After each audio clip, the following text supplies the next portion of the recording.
ایک نبی کا واقعہ سنانا چاہتا ہوں۔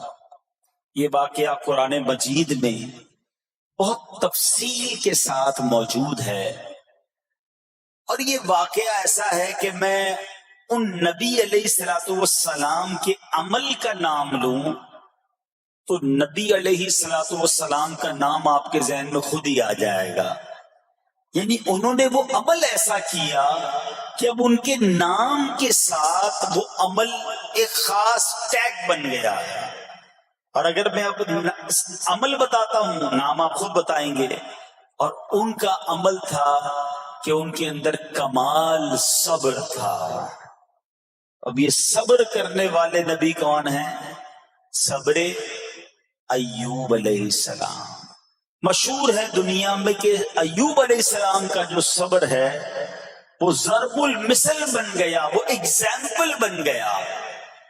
صبر تو بہت سارے لوگوں نے دنیا میں کیا، مصیبتیں تو بہت سارے اللہ والوں پر آئیں، مگر حضرت ایوب علیہ السلام کو اس قدر کمال کا صبر جو ان کا تھا، تو کیا واقعہ ہے۔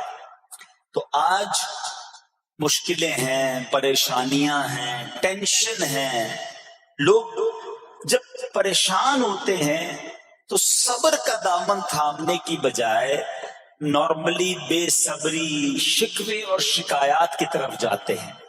تو زندگی میں جب بھی کوئی معاملہ آئے نا، ہمیں اللہ کے کلام کی طرف رجوع کرنا چاہیے، اللہ والوں کی سیرت کی طرف رجوع کرنا چاہیے، اور رب کریم کے جو منتخب ترین بندے ہیں، دنیا کے افضل ترین جو افراد ہیں، وہ انبیاء کرام علیہ السلام ہیں۔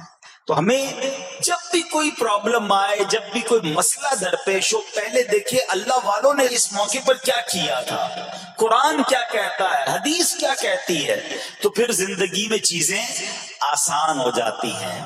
تو حضرت ایوب علیہ السلام کی سیرت کے بارے میں جانتے ہیں کہ آپ حضرت اسحاق علیہ السلام کی اولاد میں سے ہیں، اور ان کی والدہ حضرت لوط علیہ السلام کے خاندان سے ہیں۔ اللہ تعالیٰ نے آپ کو ہر طرح کی نعمت سے نوازا تھا۔ آپ حسن و صورت والے بھی تھے، یعنی آپ کو اللہ پاک نے بہت خوبصورت بھی بنایا تھا، اور اللہ کریم نے مال بھی بہت دیا، اولاد میں بھی کثرت دی، یعنی ویل آف لائف تھی، خوبصورتی بھی ہے، مال بھی ہے، اولاد بھی ہے۔ اچھا، پھر ظاہر مال تھا تو گھر بھی تھے، جانور بھی تھے۔ اس زمانے میں جو ویلتھ ہوتی تھی، جو پیسہ ہوتا تھا، وہ جانوروں کی صورت میں ہوتا تھا۔ آج کل لوگ گاڑیاں رکھتے ہیں، سونا زیورات رکھتے ہیں، اس زمانے میں جانور ہوتے تھے۔ بلکہ اب بھی اگر پاکستان کے بھی آپ انٹیریئر کے ایریا میں چلے جائیں، گاؤں گوٹھ میں جائیں، تو لوگ اپنا مال و دولت سے جانور ہی خرید رہے ہوتے ہیں۔ ان کے نزدیک یہی ان کا جو ہے، وہ جو بھی ان کا کاروبار ہوتا ہے اور مال ہوتا ہے۔ اب آپ پر امتحان آیا، آزمائش آئی، اور وہ آزمائش کیسے آئی کہ پہلے آپ کا مکان گرا، اور خاندان کے جتنے افراد تھے اور آپ کے بیٹے تھے، جتنے بھی آپ کے بیٹے تھے نا، وہ سب اس مکان کے تلے دب کر انتقال کر گئے۔ اللہ اکبر۔ آپ کو آ کر خبر دی جاتی گئی کہ حضور آپ کا مکان گر گیا ہے، آپ کے بچے دب گئے اور دب کر ان کا انتقال ہو گیا ہے۔ آپ فرماتے تھے میرا کیا ہے، جس کا تھا اس نے لے لیا، جب تک اس نے مجھے دے رکھا تھا وہ میرے پاس تھا، جب اس نے چاہا اس نے واپس لے لیا، اسی نے دیا تھا نا۔ تھوڑی دیر بعد خبر آئی کہ آپ کے جتنے جانور تھے، ہزارہا اونٹ تھے، بکریاں تھی، ریوڑ کے ریوڑ تھے، سارے جانور جو ہیں وہ مر گئے۔ کسی نے آ کر کہا کہ اب آپ کی جتنی دولت تھی، جتنے جانور تھے، وہ بھی مر گئے۔ سبحان اللہ۔ اب اللہ کا شکر بجا لاتے کہتے یا اللہ جو رب کا تھا اس نے واپس لے لیا، اسی کا تھا جتنی دیر چاہا میرے پاس رہا، واپس لے لیا اس نے۔ میں اپنے رب کی رضا پر راضی، میں اس امتحان پر راضی ہوں۔ اللہ اکبر۔ اب کیا ہوا کہ آپ کی تمام کھیتیاں اور جو باغات تھے، بہت بڑی زمینیں تھی، بڑے بڑے کھیت تھے، وہ بھی سارے کے سارے برباد ہو گئے۔ کسی نے آ کر بتایا کہ حضور اب تو کھیت بھی گئے، اب باغات بھی گئے۔ آپ نے فرمایا کہ جس کا تھا اس نے لے لیا، میں اس کی رضا پر راضی ہوں۔ جب تک میرے پاس تھا وہ میرے پاس تھا، اب رب نے واپس لینا چاہا تو اس نے لے لیا۔ اب کمال یہ ہے کہ اس امتحان میں پاس کون ہوتا ہے؟ حضرت ابراہیم پر امتحان آیا، زبان پر صبر ہے، شکر ہے، شکوہ نہیں ہے۔ اب کیا ہوا کہ آپ کا سال ہاں سال تک یہ محال رہا، یہ 2-4 مہینے کا پرابلم نہیں تھا، کئی سال تک آپ بیمار رہے۔ آپ کی زوجہ جو ہے وہ خدمت کرتی رہی۔ اچھا یہاں ایک غلط فہمی دور کر دوں کہ کچھ لوگ یہ کہتے ہیں، یا کتابوں میں پتہ نہیں کچھ کتابوں میں لکھ دیا گیا کہ حضرت ایوب علیہ السلام کو معاذ اللہ کوڑ کی بیماری ہو گئی تھی۔ ایسا بالکل نہیں تھا، کوڑ کی بیماری نہیں ہوئی تھی، بلکہ نہ کوڑ ہوا نہ جزام ہوا، آپ کو جسم پر پھوڑے پھنسیاں جن کو کہتے ہیں آبلے نکل آئے تھے۔ کیونکہ کوڑ کی بیماری وہ ہوتی ہے کہ جس سے لوگ نفرت یا حقارت کرتے ہیں۔ اللہ کے کسی بھی نبی کو کبھی بھی کوئی ایسی بیماری نہیں ہوئی جس کی وجہ سے لوگ اس سے حقارت یا نفرت کریں یا دور بھاگیں، کیونکہ اللہ نے ان نفوس قدسیہ کو، ان نیک بندوں کو، ان منتخب شخصیات کو لوگوں کی ہدایت کے لیے بھیجا ہے۔ ان کو کبھی کوئی ایسی چیز نہیں ہوئی کہ جس سے لوگ گھن کھا کر دور بھاگیں، تو یہ بالکل غلط ہے۔ البتہ آپ کے جسم پر آبلے تھے، پھوڑے تھی، اور اللہ اکبر، آپ اس حال میں کیا رب سے عرض کرتے تھے؟ آپ عرض کرتے تھے، قرآن میں یہ الفاظ موجود ہیں، انی مسنی الضر وانت ارحم الراحمین۔ ترجمہ کیا ہے؟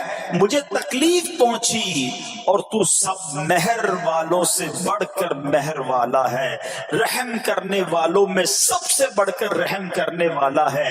یعنی اللہ کی بارگاہ میں یہ عرض کرتے تھے، یا اللہ تکلیف پہنچی ہے، رحم تو نے کرنا ہے، تو ارحم الراحمین ہے۔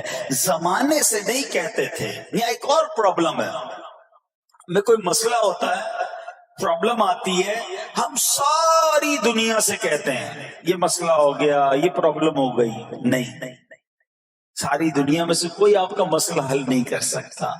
اس سے بات کرو نا جو مسائل کو حل کرنے والا ہے، اس سے عرض کرو نا جو مصیبت کو دور کرنے والا ہے۔ ادھر ادھر جانے کی بجائے پرابلم یہ ہے، جب بھی مشکل آتی ہے ہم سب کے پاس جاتے ہیں، ہم رب کے پاس نہیں جاتے۔ جاؤ اس کے پاس جو حل المشکلات ہے، جو مصیبتوں کو حل کرنے والا ہے، اس کی بارگاہ میں فریاد کرو۔ وہ شاعر کتنی پیاری بات لکھتے ہیں نا، یہ بہت سارے لوگوں کے لیے درس ہے جو اپنی پرابلمز کے لیے دنیا والوں کے پاس جاتے ہیں۔ ارے اگر پکارنا ہے تو اللہ کی بارگاہ میں پکارو، التجا کرنی ہے تو اللہ کے حبیب سے عرض کرو نا۔ شاعر لکھتے ہیں، کسی کا احسان کیوں اٹھائیں، کسی کو حالات کیوں بتائیں، کسی کا احسان کیوں اٹھائیں، کسی کو حالات کیوں بتائیں، تمہیں سے مانگیں گے تم ہی دو گے، تمہارے در سے ہی لو لگی ہے۔ سبحان اللہ۔ اب حضرت ایوب علیہ السلام کے صبر کی بات ہوئی ہے نا، اللہ نے پتہ ہے آپ کو کتنا مقام عطا فرمایا کہ نبی کریم صلی اللہ تعالی علیہ وآلہ وسلم نے ارشاد فرمایا، حضرت ایوب لوگوں میں سب سے بڑھ کر عالم، صابر اور غصہ پینے والے تھے۔ حضرت ابن مسعود رضی اللہ تعالیٰ عنہ سے مروی ہے کہ حضرت ایوب علیہ السلام قیامت کے دن صبر کرنے والوں کے سردار ہوں گے۔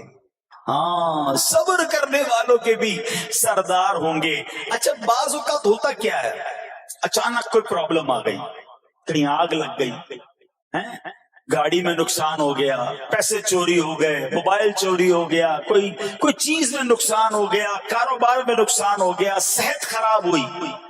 بندہ کہتا ہے یار یہ میرے ساتھ کیوں ہوا ہے، میں نے ایسا کیا کیا ہے. بعض اوقات زبان سے شکوے شکایت، حالانکہ قرآن مجید فرقان حمید نے تو پہلے ہی ہمیں بتا دیا ہے. ہمارا پرابلم پتہ ہی کیا ہے، ہم بہت ساری باتیں جانتے ہیں دنیا کی، قرآن و حدیث پڑھتے نہیں ہیں، تو مینٹلی پریپیئرڈ نہیں رہتے. آپ کو پہلے ہی پتا ہو کہ یار گرمیاں آنے والی ہیں، تو اچانک گرمیاں آئیں گی تو پریشان نہیں ہوں گے نا. آپ کو پتا تھا جون جولائی میں گرمی ہوتی ہے، بھائی سردیاں نہیں ہوتی. آپ پنکھا بھی تیار رکھتے ہیں، ٹھنڈا پانی کا انتظام بھی رکھتے ہیں، گرمی کے وقت باہر کم نکلتے ہیں. اور سردیاں آتی ہیں آپ کو پہلے ہی پتا ہوتا ہے، رضائی تیار کر لیتے ہیں، سویٹر نکال لیتے ہیں. ایسا نہیں ہوتا کہ صبح اٹھتے تو 40 ڈگری ہوتا ہے، دوسرے دن اٹھتے تو 5 ڈگری ہوتا ہے. بندہ کہ یار آج ٹھنڈ کی ہو گئی، کل گرمی کی ہو گئی. مینٹلی پریپیئرڈ جب بندہ ہوتا ہے تو وہ تیار ہوتا ہے. اگر جو قرآن پڑھنے والا ہے، حدیث پڑھنے والا ہے، اس کو تو پہلے ہی مینٹلی پریپیئرڈ ہونا ہے. کیوں؟ قرآن کا وعدہ ہے نا، قرآن کا اعلان سنو. اللہ کریم قرآن مجید میں کیا ارشاد فرماتا ہے؟ بسم اللہ الرحمن الرحیم وَلَنَبْلُوَنَّكُمْ بِشَيْءٍ مِّنَ الْخَوْفِ وَالْجُوعِ وَنَقْصٍ مِّنَ الْأَمْوَالِ وَالْأَنفُسِ وَالثَّمَرَاتِ وَبَشِّرِ الصَّابِرِينَ. اور ضرور ہم تمہیں آزمائیں گے. کیا فرمایا؟ ضرور آزمائیں گے، تیار رہو. دیر از ایگزامینیشن. اچھا آزمائش کن کی چیزوں کی ہوگی؟ سبحان اللہ، قرآن نے لسٹ بھی دے دی ہے کہ آزمائش کیا ہوگی. فرمایا کچھ ڈر سے، اچانک خوف آ جاتا ہے نا، کوئی دشمن آ جاتا ہے، کوئی دھمکی دے رہا ہوتا ہے، اچانک حالات خراب ہو جاتے ہیں، دل میں خوف بیٹھ جاتا ہے. پھر فرمایا بھوک سے، مال کم ہو گیا، تنگی آ گئی تو بھوک سے. پھر فرمایا کچھ مالوں اور جانوں اور پھلوں کی کمی سے. کبھی کاروبار میں نقصان ہوگا، کبھی کسی کے باغات ہے تو باغ فصل اجڑ سکتی ہے، آپ کو کوئی نقصان ہو سکتا ہے، کسی جگہ آگ لگ سکتی ہے. اور جانوں کی کمی سے بیماری بھی آ سکتی ہے. مگر آگے کیا فرمایا؟ وَبَشِّرِ الصَّابِرِينَ. خوشخبری سنا ان صبر والوں کو. اور جب سبحان اللہ یہ ایگزام آتا ہے نا، جو اس ایگزام سے نکل جاتا ہے تو رب نے فرمایا خوشخبری ہے. اللہ اکبر. ہم نے زندگی میں دیکھا ہے جس نے مصیبت پر صبر کیا، اللہ کی رضا پر راضی رہا، اللہ نے مشکل سے بھی نکالا اور پہلے سے اسے زیادہ عطا فرما دیا. ہمارا پرابلم ہی ہم ٹیسٹ میں فیل ہو جاتے ہیں. جیسے امتحان شروع ہوا، واویلا شروع، شور شروع، شکوے شروع. سب کو بتانا، حالانکہ کر کوئی نہیں سکتا لیکن سب کو بتائیں گے. نہ کرو ایسا، میں جانوں میرا رب جانے، مجھے کیوں کسی کو بتانا. ہاں وہ کریم ہے، وہ دیکھ رہا ہے کہ میرا بندہ صبر کر رہا ہے. سبحان اللہ. حضرت سیدنا امام ابو جعفر محمد بن جریر طبری تفسیر طبری میں اس آیت مبارک کے تحت فرماتے ہیں، یعنی ہم تمہیں دشمن کے خوف، قحط سالی، شدید بھوک و فقر و فاقہ، فصلوں کی کمی، مقاصد کے حصول میں مشکلات، کفار سے جنگ کے دوران افرادی قوت میں کمی اور اہل و عیال کی موت وغیرہ کے ذریعے آزمائیں گے. اور یہ سب چیزیں بطور امتحان ہوں گی تاکہ تمہارے سچے جھوٹوں سے اور اہل بصیرت منافقوں سے جدا ہو جائیں. یعنی اس ٹیسٹ میں پتہ چل جائے گا کون اللہ والا ہے، کون صبر والا ہے، کون اللہ کی رضا پر راضی رہنے والا ہے. سنو سنو، جب یہ تکلیف آتی ہے نا تو اس کا پھر اجر کتنا ملتا ہے. شہنشاہ نبوت، مخزن جود و سخاوت صلی اللہ تعالی علیہ وسلم نے ارشاد فرمایا، جو دنیا میں ہی اپنی ہر خواہش کی تکمیل کر لے تو یہ چیز آخرت میں اس کے اور اس کی خواہش کے درمیان آڑ اور پردہ بن جائے گی. اور جو مالداروں کی زینت کی طرف اپنی نگاہیں دراز کرے تو وہ آسمان والوں کے سامنے بے عزت ہو جاتا ہے. اور جو شدید بھوک پر صبر کرے اللہ عز و جل اس کو جنت الفردوس میں جہاں چاہے گا ٹھکانہ عطا فرمائے گا. ہاں، ہر چیز پوری ہو جائے، جو چاہیے وہ مل جائے، یہ نہیں ہونا چاہیے. کچھ نہ کچھ آزمائشیں آئیں گی اور اگر سب ادھر مل گیا تو ادھر پھر کیا ملے گا؟ ہم اللہ سے یہ دعا کرتے ہیں کہ ادھر بھی عطا فرمائے ادھر بھی محروم نہ کرے. ہاں، ہمیں ڈرتے بھی رہنا چاہیے کہ یار میں جو مانگتا ہوں ادھر مل جاتا ہے، کہیں وہاں محروم نہ رہ جاؤں. تو آزمائش آئے تو صبر کرنا چاہیے، اللہ کی رضا کے طور پہ زندگی گزارنی چاہیے. ایک بار نبی پاک علیہ الصلوۃ والسلام انصار کے پاس تشریف لے گئے تو فرمایا کیا تم مومن ہو؟ بڑا کمال کا سوال جواب ہے، ذرا غور کیجئے. ہمارے پاس بھی کوئی آ کر کہے کہ کیا تم مومن ہو تو ہم کیا جواب دیں گے؟ صحابہ خاموش رہے. سیدنا فاروق اعظم نے کہا حضور ہاں ہم مومن ہیں. شاید ہمارا بھی جواب یہی ہوگا ہم مومن ہیں. مگر اگلا سوال سنو نبی پاک علیہ الصلوۃ والسلام کا. فرمایا کہ اگر تم مومن ہو تو تمہارے ایمان کی علامت کیا ہے؟ ہاں، اب ہم سے کوئی یہ سوال کرے تو ہم جواب کیسے دیں گے؟ بھائی تم کہہ رہے ہو مومن ہیں، واٹ از دا سمٹمز؟ کوئی نشانی، کوئی علامت تو بتاؤ نا. اب یہ سوال کرنے والے کون ہیں؟ پیارے آقا صلی اللہ تعالی علیہ وآلہ وسلم. صحابہ سامنے بیٹھے ہیں. ارشاد فرمایا مومن ہو تو علامت کیا ہے؟ کیا شاندار جواب دیا کہ صحابہ کرام نے کہ ہم جب فراخی کی حالت ہوتی ہے نا، آسانی ہوتی ہے تو ہم شکر ادا کرتے ہیں. جب آزمائش آتا ہے، کوئی پرابلم آتی ہے، ہم صبر کرتے ہیں اور اللہ کے فیصلے پر راضی رہتے ہیں. نبی اکرم علیہ الصلوۃ والسلام نے جواب میں کیا فرمایا؟ رب کعبہ کی قسم تم مومن ہو. تو پتہ یہ چلا کہ مومن ہونے کی نشانی یہ ہے کہ جب اچھے دن آئیں تو شکر کرے اور مشکل کے دن آئیں تو اللہ کی رضا پر، اللہ کے فیصلوں پر راضی رہے، صبر کرے. اب آؤ سوال کرتے ہیں. اچھے دن آتے تو ہم کیا کرتے ہیں؟ ارے بھائی میں تو انتظار میں تھا، تھوڑے پیسے آئیں تو فلاں عیاشی کروں، فلاں گناہ کروں. تھوڑے پیسے تھے تو وہ کام ہی نہیں کر پا رہا تھا، اب تو موقع لگا ہے، اب تو دن آئے ہیں. معاذ اللہ، جس کو اللہ نعمتیں دیتا ہے، فراخی دیتا ہے، تو وہ اللہ کی نافرمانی میں لگ جاتا ہے.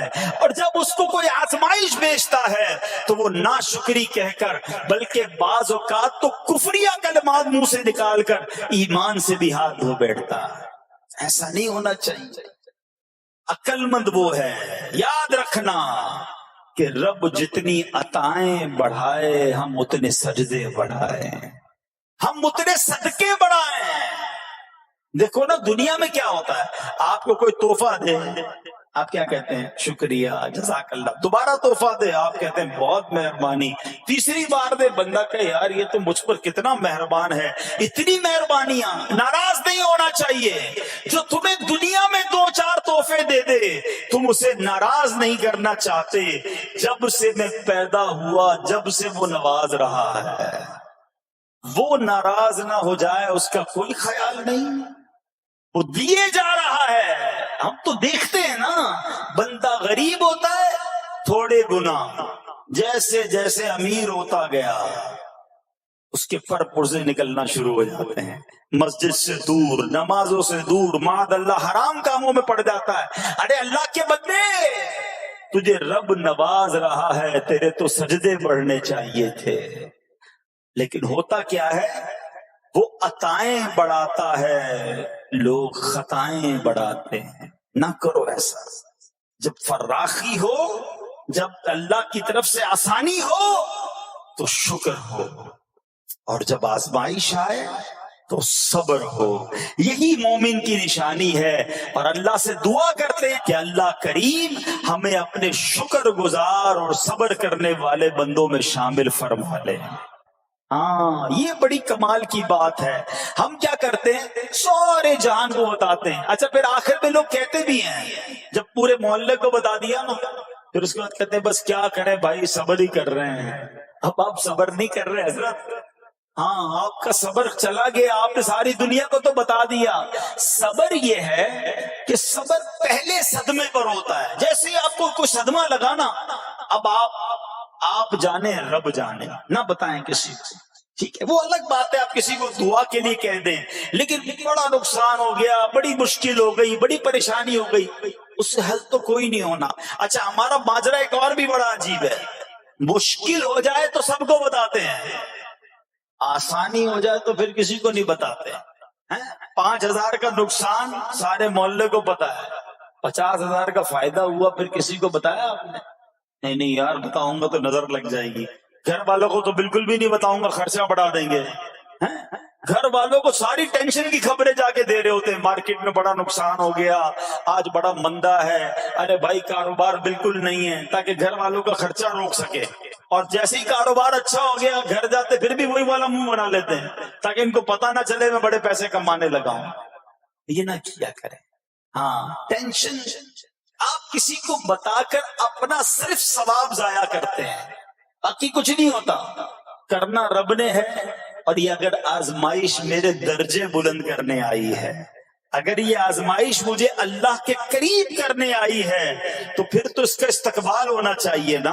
ہاں ہمارے بزرگان دین تو آزمائشوں کا استقبال کیا کرتے تھے. اور سنو، یہاں ہو سکتا ہے کہ میرا کوئی نابینا بھائی بیٹھا ہو. بعض اوقات ایسا بھی ہوتا ہے کہ اچانک کسی کی بینائی چلی جاتی ہے، آنکھیں ٹھیک ہوتی ہیں اور اچانک ایکسیڈنٹ ہوا یا کوئی واقعہ ہوا ہے. بہت بڑی آزمائش. اللہ اس آزمائش سے ہمیں محفوظ رکھے.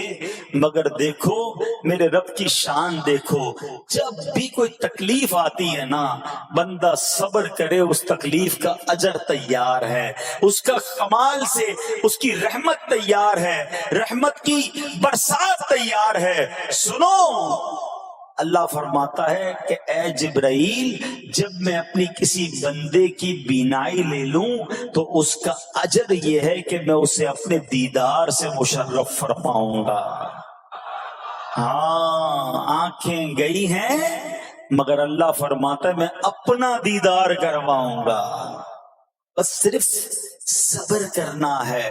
اسی طرح میرے پیارے اسلامی بھائیوں، بعض لوگوں کے یہاں بچے کا انتقال ہو جاتا ہے، چھوٹے چھوٹے بچوں کا انتقال ہو جاتا ہے، یا بعض اوقات پیدائشی بچہ مرا ہوا ہوتا ہے، پیدا اس کا انتقال ہو جاتا ہے، یا بعض اوقات ولادت سے پہلے ہی بچہ ضائع ہو جاتا ہے. بہت شور، بڑا واویلا، بڑا رونا پیٹنا گھروں میں ہوتا ہے. مت کیا کرو ایسا. یقین کریں یہ بہت بڑا انعام تمہیں ملنے جا رہا ہے. ایسا نہ ہو یہ رونا پیٹنا، یہ بے صبری، یہ اللہ کی بارگاہ میں شکوے شکایات، اتنے بڑے تم اجر سے محروم رہ جاؤ. سنو اللہ کے آخری نبی صلی اللہ تعالی علیہ وسلم نے فرمایا، جس مسلمان جوڑے کے 3 بچے انتقال کر جائیں، اللہ عز و جل ان بچوں پر فضل و رحمت کرتے ہوئے ان دونوں یعنی ماں باپ کو جنت میں داخل فرمائے گا. صحابہ کرام نے عرض کی کسی کے 2 بچے، فرمایا 2 بچے بھی، پھر عرض کی اور 1، فرمایا 1 بھی، پھر فرمایا اس ذات کی قسم جس کے قبضہ قدرت میں میری جان ہے، جس عورت کا کچا بچہ فوت ہو جائے یعنی حمل ضائع ہو جائے اور وہ اس پر صبر کرے تو وہ بچہ اپنی ماں کو اپنی ناف کے ذریعے کھینچتا ہوا جنت میں لے جائے گا. یہ تو جنت کا ٹکٹ تھا. مگر شکوے شکایات، الامان والافیس، گھر میں موت، میت کو نقصان ہو جائے، ہماری عورتیں، ہمارے گھر کے افراد وہ واویلا کرتے ہیں. معاذ اللہ، بعض اوقات تو کفریہ کلمات زبان پر ہوتے ہیں. معاذ اللہ ثم معاذ اللہ، کہتے ہیں کہ اللہ کو ہمارا ہی گھر ملا تھا، اتنے چھوٹے بچے کا کیا قصور تھا؟ استغفراللہ، یہ تمہارے جملے، ایک تو گھر میں مصیبت پہلے ہی آئی ہوئی ہے اور تم اللہ پر اعتراض کر کے معاذ اللہ اللہ کو ظالم کہہ کے اپنا ایمان بھی ضائع کر بیٹھے، یہ تو اس سے بڑی مصیبت ہو گئی نا۔ تو نہ کریں ایسا، سیکھو۔ آج میں نے آپ کے سامنے حضرت ایوب علیہ السلام کی سیرت اور قرآنی واقعہ بیان کیا کہ سب کچھ چلا گیا مگر وہ اللہ کی رضا پر راضی تھے، رب نے انہیں صبر کرنے والا بندہ بھی فرمایا اور ساری نعمتیں پہلے سے زیادہ عطا فرما دی۔ ہاں بالکل نوازا جائے گا، صبر کا دامن اگر نہ چھوڑیں۔ سنو ہمارے اسلاف کیسے صبر کرتے تھے۔ حضرت سیدنا فتح موصلی رحمت اللہ تعالی علیہ کی زوجہ محترمہ رضی اللہ تعالی عنہا کا پاؤں پھسل گیا اور ان کا ناخن ٹوٹ گیا، وہ مسکرانے لگی۔ اللہ اکبر، کبھی کبھی ہمارا بھی ناخن ٹوٹا ہوگا، بہت تکلیف ہوتی ہے، ناخن ٹوٹے تو جان نکل جاتی ہے، مگر آپ مسکرانے لگی۔ کسی نے پوچھا کہ آپ کو ناخن ٹوٹنے کا درد نہیں ہوا، آپ مسکرا رہی ہیں؟ تو فرماتی ہیں کہ اس درد پر جو ثواب ملے گا نا، مجھے درد پر صبر کروں گی اور جو مجھے اس پر ثواب ملے گا تو اس ثواب کے تصور نے میرے درد کی تلخی کو دور کر دیا۔ ہائے ہائے ہائے، یہ ہے اللہ والے۔ ہاں صبر کرنا کوئی ان سے سیکھے۔ میرے پیارے اسلامی بھائیوں، احادیث میں، روایتوں میں یہ مضمون ملتا ہے کہ اللہ کریم کی بارگاہ میں بندے کا کوئی درجہ رکھا ہوتا ہے، یعنی اللہ کی رضا یہ کہ بندہ اس سٹیج تک پہنچ جائے، اس درجے تک پہنچے، مگر وہ نماز کے ذریعے، روزوں کے ذریعے، عبادتوں کے ذریعے اس درجے تک نہیں پہنچتا۔ پھر اللہ اس پر آزمائش بھیجتا ہے کہ میرا بندہ صبر کر لے تاکہ صبر کر کے اس درجے کو حاصل کر لے۔ ہائے ہائے، یعنی مجھ پر کوئی آزمائش آئی تھی میرے درجے بڑھانے، مگر ہائے میری بے صبری کہ میں نے وہ درجہ پانے کا موقع ضائع کر دیا، میں نے وہ ثواب پانے کا موقع ضائع کر دیا۔ خدا را یاد رکھنا، اگر کسی آزمائش سے گزر رہے ہو تب بھی، اور اگر آئندہ کوئی آزمائش آئے، صبر کا دامن نہ چھوڑنا، یہ تصور کر لینا کہ یہ میرے گناہ معاف کرنے کا ذریعہ بن رہا ہے، یہ میرے درجے بڑھانے کا ذریعہ بن رہا ہے۔ اور سنو، جب مصیبت آئے تو پڑھنا کیا ہے؟ رسول اللہ صلی اللہ تعالی علیہ وسلم نے فرمایا، جو مصیبت کے وقت انا للہ و انا الیہ راجعون کہتا ہے تو اللہ عز و جل اس کی پریشانی دور فرما دیتا ہے اور اس کے کام کا انجام اچھا فرماتا ہے اور اسے ایسا بدل عطا فرماتا ہے جس پر وہ راضی ہو جاتا ہے۔ تو یہ پڑھ لیں، لیکن شکوہ نہ کریں، دنیا والوں کو بتانے کی حاجت نہیں۔ اچھا، وہ جو میں بات کر رہا تھا کہ تکلیف سب کو بتانی ہے اور راحت کے بارے میں کسی کو کوئی شکر کرتا ہوا نظر نہیں آتا۔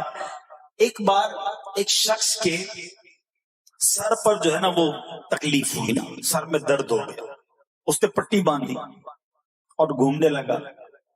اس زمانے میں حضرت رابعہ بصریہ رضی اللہ رحمت اللہ تعالی علیہ، اللہ کی بہت بڑی ولیاں ہیں، آپ نے اس کو دیکھا کہ کیوں پٹی باندھی ہے؟ وہ کہتا سر میں درد تھا اس لیے پٹی باندھی ہے۔ بات تھوڑی سی باریک ہے، سمجھدار لوگ سمجھیں گے، اس لیے پٹی باندھی ہے کہ سر میں درد تھا۔ اللہ اکبر۔ اس اللہ والی نے پتہ ہے کیا کہا؟ آپ کہتی ہیں کبھی صحت کی پٹی بھی باندھی ہے؟ ہاں، یہ جملہ ہے بڑا سمجھنے والا ہے، یعنی اللہ نے اتنے دنوں تک صحت میں رکھا تو کسی کو نہیں بتایا، اور تھوڑے دنوں کی تکلیف آئی تو پٹی باندھ کے سب کو بتانے چلا ہے کہ رب نے بیمار کیا۔ ہاں، ہمیں اللہ کریم کی طرف سے آزمائش ہمیشہ تھوڑی آتی ہے۔ اگر اپنی زندگی کا ہم پورا عرصہ کیلکولیٹ کریں نا کہ بھئی ایک 40 سال کا کوئی بندہ ہو گیا ہے تو کتنے دن ہوئے 40 سال میں؟ ٹھیک ہے، ایک بار کبھی بیٹھ کے اکیلے میں حساب کرنا، اتنے ہزار دن میں نے دنیا میں گزارے، کتنے دن بیمار رہا؟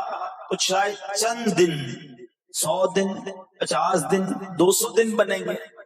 کئی ہزار دنوں میں سے اگر چند دن اللہ نے مجھ پر آزمائش ڈالی تو ہزاروں دن راحت بھی تو ڈالی نا، صحت بھی تو عطا فرمایا۔ اتنے دن جس رب نے چھاؤں میں کھڑا کیا، اگر تھوڑی دیر کے لیے دھوپ آئی ہے تو مجھے شکوہ نہیں کرنے چاہیے۔ یاد رکھنا، ہر رات کے بعد صبح ہے، ہر دھوپ کے بعد چھاؤں ہے۔ اگر تم انتظار کرو گے تو رب ایسی رحمت تم پر نازل کرے گا، اپنے غیب کے خزانوں سے عطا فرمائے گا۔ قرآن میں رب نے وعدہ کیا ہے، وَمَن يَتَوَکَّلْ عَلَى اللَّهِ فَهُوَ حَسْبُهُ، جو اللہ پر بھروسہ کرے اللہ اس کے لیے کافی ہے۔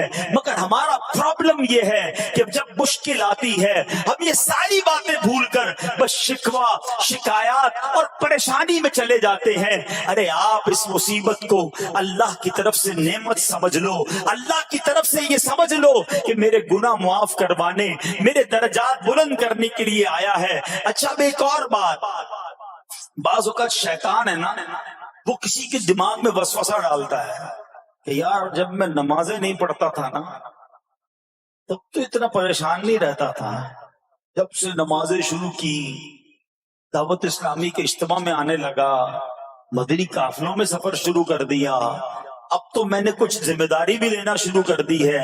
ارے میں نے جب سے امامہ پہنا ہے، یہ داڑھی رکھ لی ہے، میری کوئی اسلامی بہن سن رہی ہے کہ میں بے پردہ گھومتی تھی تو کوئی اتنا ٹینشن نہیں تھا، اب میں نے جناب پردہ کرنا شروع کیا ہے، قرآن پڑھنا شروع کیا ہے تو ٹینشنیں شروع ہو گئی ہیں۔ اب شیطان بعض لوگوں کے ذہنوں میں یہ وسوسہ ڈالتا ہے کہ میں تو دین کے قریب ہو رہا ہوں، اللہ کے قریب ہو رہا ہوں، اور مجھ پر آزمائشیں کیوں آ رہی ہیں؟ سنو سبحان اللہ، اللہ کے حبیب علیہ الصلوۃ والسلام کی کیا شان ہے۔ ہم اعلیٰ حضرت ایسے ہی نہیں کہتے کہ میں نثار تیرے کلام پر، ملی یوں تو کس کو زبان نہیں، وہ سخن ہے جس میں سخن نہ ہو، وہ بیان ہے جس کا بیان نہیں۔ میرے آقا نے کم و بیش 1450 سال پہلے یہ مسئلہ سالو کر دیا۔ حضرت سیدنا سعد بن ابو وقاص رضی اللہ تعالیٰ عنہ فرماتے ہیں کہ میں نے عرض کی، یا رسول اللہ صلی اللہ تعالیٰ علیہ وسلم، سب سے زیادہ مصیبتیں کن لوگوں پر؟ گلی مکا دی نا، پنجابی بچ کہتے ہیں نا، گالی بات ہی ختم کر دی۔ حضور یہ بتائیں سب سے زیادہ مصیبتیں کن لوگوں پر آئیں؟ پیارے آقا نے فرمایا انبیاء پر۔ اللہ اکبر، اللہ کے سب سے قریب تو انبیاء ہے نا، انبیاء پر، پھر ان لوگوں کے بعد جو لوگ بہتر ہیں، پھر ان کے بعد جو بہتر ہیں۔ سنو اب اگلا جملہ، بندے کو اپنی دینداری کے اعتبار سے مصیبت میں مبتلا کیا جاتا ہے۔ اگر وہ دین میں سخت ہوتا ہے اس کی آزمائش بھی سخت ہوتی ہے، اگر وہ دین میں کمزور ہوتا ہے تو اللہ عز و جل اس کی دینداری کے مطابق اسے آزماتا ہے۔ بندہ مصیبت میں مبتلا ہوتا رہتا ہے یہاں تک کہ اس کے دنیا میں ہی اس کے سارے گناہ بخش دیے جاتے ہیں۔